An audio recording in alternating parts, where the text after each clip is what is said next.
Starting with nothing, all went very quickly when, after a big bang, the subjective merged with the objective into a conceivable world. On that very night, I took the stairs to the entrance of the theatre on Bellico del Mondo, where I would pay a visit to the play Creation of Man. According to the preview, the first act, To Be, shows a dualistic world in which strict rules and laws constructed a community of conceptual values from which mankind would suffer eventually. The fear of death and for the unknown is a strong force in causing this controlling mindset. A paradox approach to good and bad in combination with conceptual conditions would take away all creativity from this causality and would catch mankind in its own trap, religion. The uncritical acceptance of one's own religion and subculture, pretending to have the highest moral standard, causes conflicts when these values are projected on enemies and strangers who, after all, turn out to be not as strange as a stranger could be. The manner in which the play is directed is breathtaking and keeps the audience speechlessly watching how right can be done using permissible violence.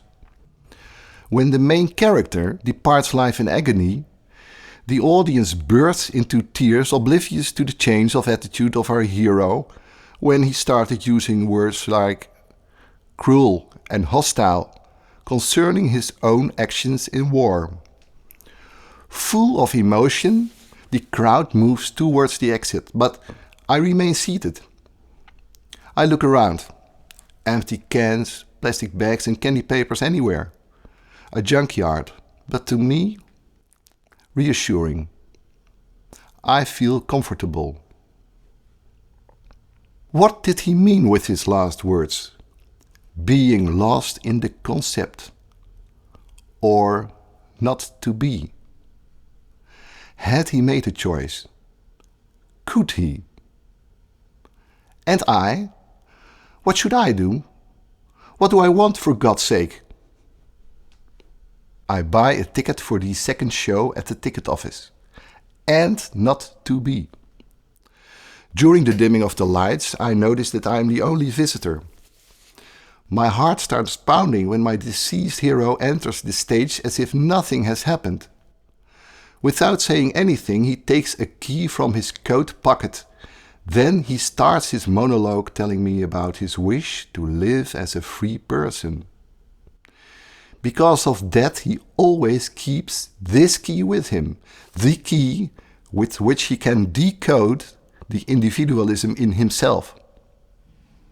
I can hardly believe what he is saying. I'm startled. The devil inside.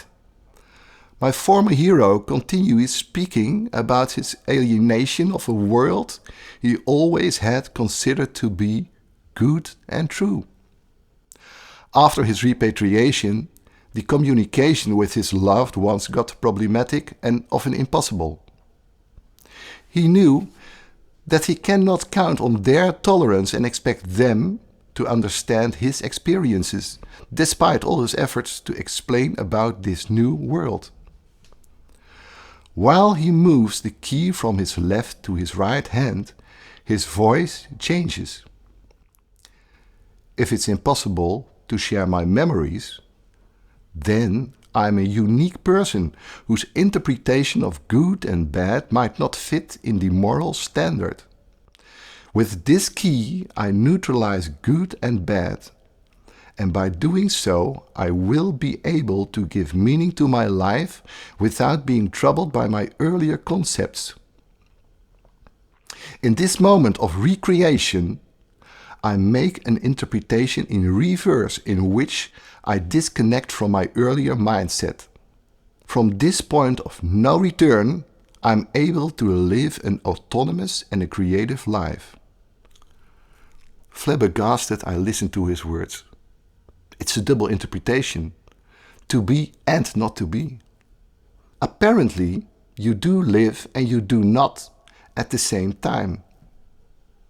So this is where ethics move beyond belief in the conceivable symbolic. It's all about unraveling the concept to get in this detached or second causality. To live an autonomous and a creative life. I still could hear his words after he had left the stage, my hero.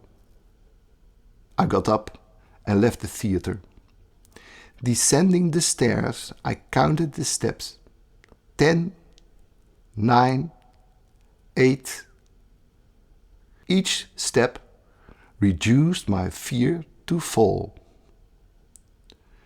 Tidraso, what shall I do?